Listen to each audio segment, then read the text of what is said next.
اگر آپ دین اسلام کی روشنی میں اپنی زندگی کو سنوارنا چاہتے ہیں تو سبسکرائب کیجیے ہمارے یوٹیوب چینل کو اور مت بھولیے بیل آئیکن دبانا تاکہ ہماری ہر نئی ویڈیو کی روشنی اب تک سب سے پہلے پہنچے۔ ہم آپ کے لیے لے کر آتے ہیں قرآن و حدیث کی روشنی میں مستند اسلامی علم، دین کی حقیقی تعلیمات جو بدل دیں آپ کی زندگی، ایمان کو تازہ کر دینے والے سچے واقعات اور آخرت کی تیاری کا آغاز آج ہی کریں۔ آج کا خصوصی مضمون ہے اسلامی اخلاق و آداب۔ حصہ اول، تمہید۔ اسلامی اخلاقیات کی تعریف۔ اسلامی اخلاقیات سے مراد وہ اصول اور ضابطے ہیں جو قرآن مجید، سن رسول اور سلف صالحین کے طرز عمل سے اخذ کیے گئے ہیں، جن کی بنیاد پر انسان اپنی ذات، اپنے گھر، اپنے معاشرے اور دنیا کے ساتھ تعلقات قائم کرتا ہے۔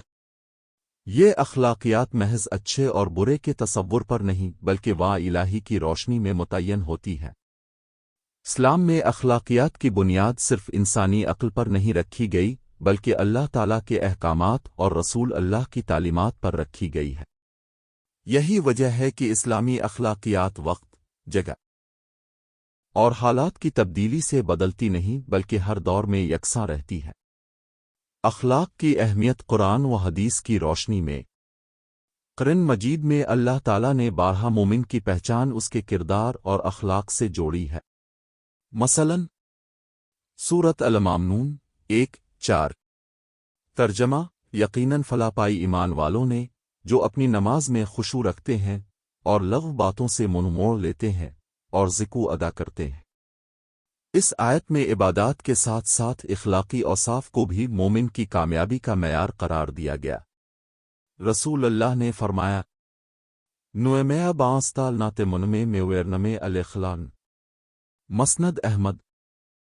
ترجمہ: میں تو بھیجا ہی گیا ہوں تاکہ عمدہ اخلاق کو کامل کر دوں۔ اسلام اور اخلاق کا تعلق۔ اسلام ایک مکمل ضابطہ حیات ہے جس میں عقیدہ، عبادت اور اخلاق تینوں لازم و ملزوم ہیں۔ عقیدہ انسان کے دل کو سیدھا کرتا ہے، عبادت اس کے رب سے تعلق کو مضبوط کرتی ہے اور اخلاق اس کے مخلوق سے تعلق کو درست کرتے ہیں۔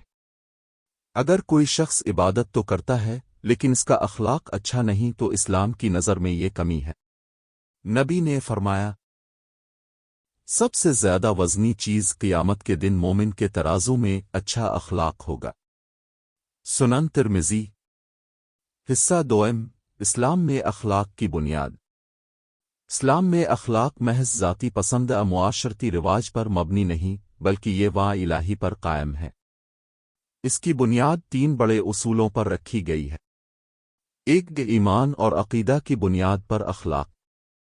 اسلام میں اخلاق کا سرچشمہ ایمان ہے۔ ایمان صرف زبان کا اقرار نہیں بلکہ دل کی گہرائی سے یقین اور عمل کا نام ہے۔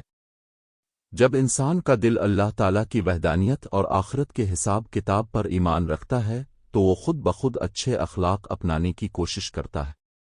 قرآن میں فرمایا گیا، سورۃ المالک 12۔ ترجمہ: یقیناً جو لوگ بندیکھے اپنے رب سے ڈرتے ہیں ان کے لیے مغفرت اور بڑا اجر ہے۔ یہ ڈر اور یقین انسان کو برائی سے روکتا اور نیکی کی طرف مائل کرتا ہے۔ 2، تقوی اور خوف خدا کا کردار۔ تقوی کا مطلب ہے ہر اس چیز سے بچنا جو اللہ کی ناراضگی کا سبب بنے۔ جب دل میں اللہ کا خوف اور اس کی رضا کی خواہش پیدا ہو تو انسان کے اخلاق خود بخود سانور جاتے ہیں۔ رسول اللہ نے فرمایا، سنن ترمذی۔ ترجمہ: جہاں کہیں بھی ہو اللہ سے ڈرتے رہو۔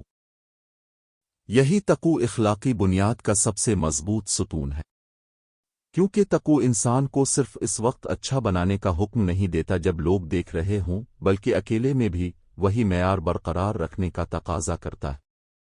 3، کہ نبی کریم کی سیرت بطور بہترین نمونہ۔ قرآن نے رسول اللہ کی سیرت کو بہترین نمونہ قرار دیا ہے۔ سورۃ الاحزاب 21۔ ترجمہ: یقیناً تمہارے لیے رسول اللہ کی زندگی میں بہترین نمونہ ہے۔ اپنے ہر میدان میں اخلاقیات کی اعلیٰ مثال قائم کی۔ دشمنوں کو معاف کرنا، غلاموں اور کمزوروں کے ساتھ شفقت، وعدے کی پاسداری، عاجزی اور انکساری۔ حضرت عائشہ سے جب نبی کے اخلاق کے بارے میں پوچھا گیا تو انہوں نے فرمایا، ترجمہ: آپ کا اخلاق قرآن تھا۔ صحیح مسلم